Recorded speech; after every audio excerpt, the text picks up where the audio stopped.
an 8-year agreement with the referees, officials, uh, and they're back on the field tonight, which is also very positive, I think, for the game and obviously our fans. So happy to take your questions.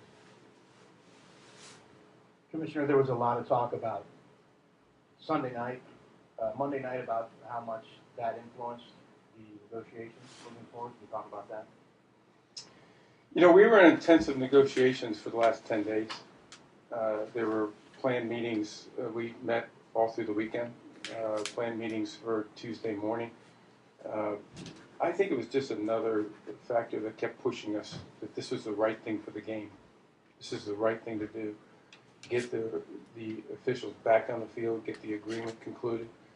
And that was really what everyone's objective was. So I think we were already in that intensive period, and this was just another point that helped push us toward that. It just helped push us to the point where we got the agreement that we really needed to get and kept us in there. And I think there was a real pressure, I think, for everyone to get the officials back on the field this weekend. Like everybody wanted, the officials wanted to get back on. And I believe we would have reached agreement this week, regardless of Monday night or Sunday night or the past weekend. Everybody was to the point of getting this concluded. You mentioned the intense negotiations to get what you wanted. Did you get what you wanted to get out of this negotiation in terms of priorities going in? And was it worth whatever sacrifice you made over the last 3 months? Andy, these negotiations are tough.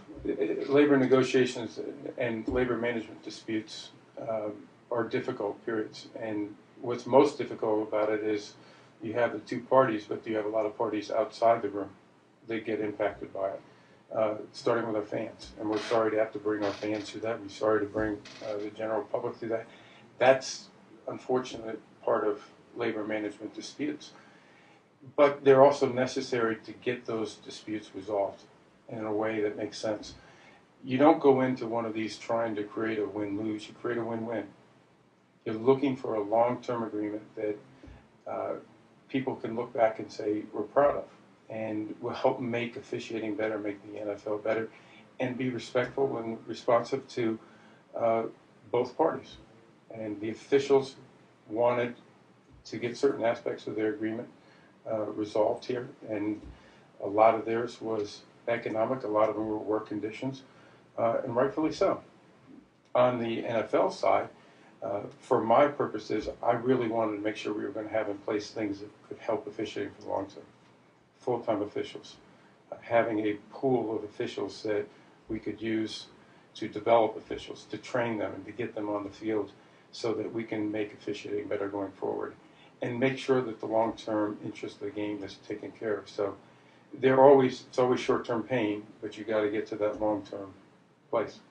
Commissioner, there are some who say it should have never gotten to this point, that if there was a $3 million separation on the two sides in a multi-billion-dollar business, you should have worked it out before the season, that it was an embarrassment for the NFL. Well, with all due respect, it's not just economics. I just got through talking about the last thing we discussed last night with the parties was full-time officiating. And it wasn't the first time. It was the last thing that was agreed to. The last thing that was agreed to.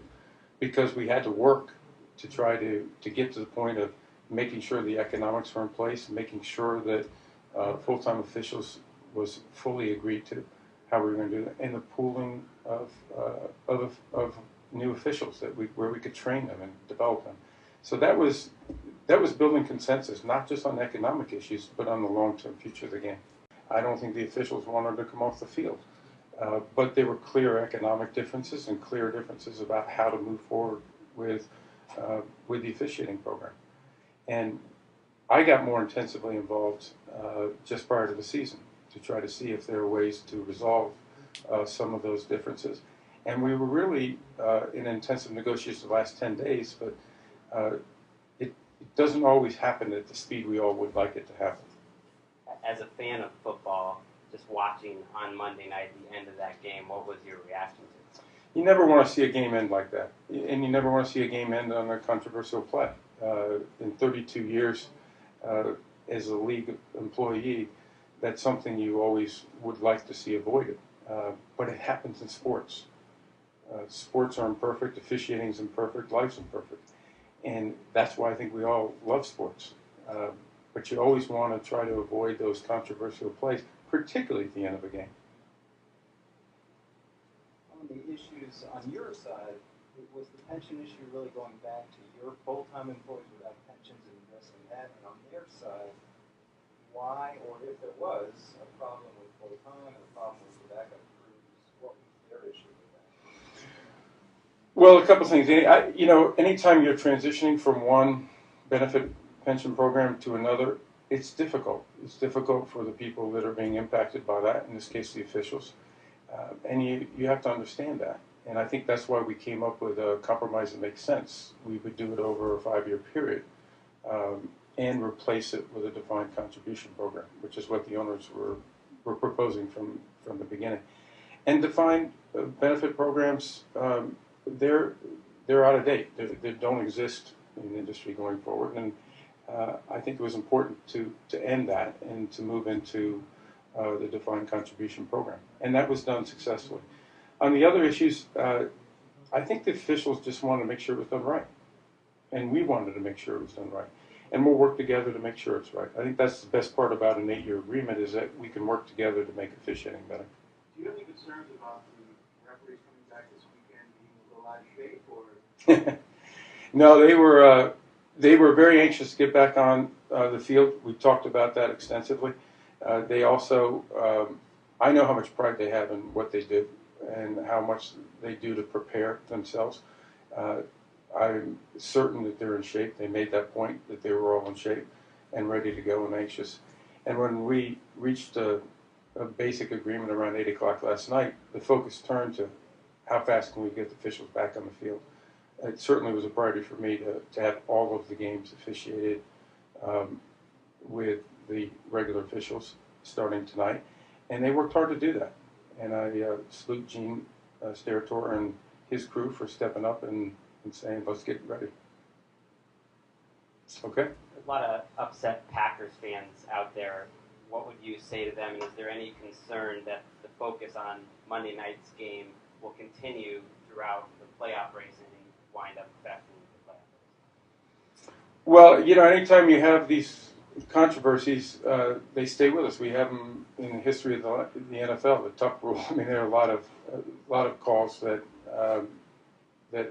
are looked back in history. That's part of sports. It's part of the NFL. You would, again, like to try to avoid those, and you try to do everything you can to avoid them, but they're going to happen, and they'll happen in the future. And it's just something that I know the great Packer fans is frustrated and as disappointed as they are in the outcome. They also understand that that's happened over decades. And unfortunately, do what's right for the game. How would you tell you? Do I look relieved? Yeah, absolutely. These are difficult. And I will say this, again, my involvement was really over the last month or so. They were always respectful. They were always with the best interest of trying to do what was right for all parties, but with a real focus on the game and making sure that we did the right thing for the long term of the game. And I respect the officials for that. I know that was the owner's interest, and I think we got there, and I'm proud of that. But I'm also tired. Thank you, guys.